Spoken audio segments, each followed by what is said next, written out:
ಬೇಗ ಅಂದರೆ ತೊಗೊತೀನಿ ಇರೋ. ವಿರಾನ್ ಬೇಗ ತೊಳೆ ಬೈಕ್ ಹೋಗೋಣಂತೆ. ಈಗ ನಮ್ಗೆ ಇರೋ ಬೈಕಲ್ಲಂತೂ ಹೋಗಕ್ಕಂತೂ ಆಗೋದಿಲ್ಲ. ಇದೇ ಬೇಕಾದ್ರೆ ಕುತ್ಕೊಳ್ತೀನಿ. ಅಲ್ಲ ಶೈನಿಂಗ್ ಏನಲ್ಲ ಅವೆಲ್ಲ ಶೈನ್ ಅಲ್ಲ ಅದಲ್ಲ, ಸಿಟಿ ಒಳಗತ್ತೆ. ಸಿಟಿಗೆ ಬೆಸ್ಟ್ ಅದಲ್ಲ ಅದು. ಅದು ವಾಬ್ಲಿಂಗ್ ಬಂದ್ಬಿಡ್ತೇನೆ. ನಿನ್ನ ಹೈವೇಲಿ ಹೋದ್ರೆ ಒಂಥರ ಇಂಜಿನ್ ಒಂಥರ ಸೌಂಡ್ ಬರೋಕ್ಕೆ ಸ್ಟಾರ್ಟ್ ಆಗುತ್ತೆ. ಅದು ಹಿಂಗೆ ಅದು ಗಾಡಿ ಓಡ್ಸೋಕ್ಕೆ ಬೇಜಾರಾಗುತ್ತೆ ಅದು. ಸಿ ಸಿ ಚೆನ್ನಾಗಿರ್ಬೇಕು. ಸಿ ಸಿ ಪಾಟೀಲ್ ಚೆನ್ನಾಗಿದೆ. ನೀನು ತಗೋ ಪಾಟೀಲ್, ಬೈಕ್ ಟ್ರಿಪ್ ಮಾಡೋಣ. ಹಾಂ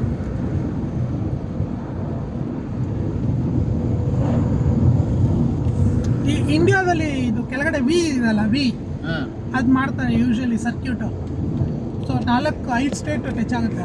ಒಂದು ನಮ್ಮ ಕರ್ನಾಟಕದಿಂದ ಗುಜರಾತ, ಮಂಗಳೂರು ಕರ್ನಾಟಕ. ಹೋಗ್ಬಿಡ್ತೀವಿ, ಕೆಳಗಡೆ ಇಳ್ಕೊಂಡು ಹೋಗ್ಬಿಟ್ಟು ಕೇರಳ, ಆಮೇಲೆ ಕನ್ಯಾಕುಮಾರಿ ಪಾಯಿಂಟು, ಹಂಗಿಂದ ಹಂಗೆ ಮೇಲೆ ಬರ್ತಾ ರಾಮೇಶ್ವರಂ ಅವು ಇವೆಲ್ಲ ನೋಡ್ಕೊಂಡು ತಿರ್ಗಾ ಆಂಧ್ರಕ್ಕೆ ಬಂದು ಬಂದ್ಬಿಡ್ತಾರೆ. ರಾಮೇಶ್ವರಂ ಹೋಗಿದ್ಯಾ ನವೀನ್? ಇಲ್ಲಲ್ಲ, ರಾಮೇಶ್ವರಂ ಹೋಗಿದ್ಯಾ?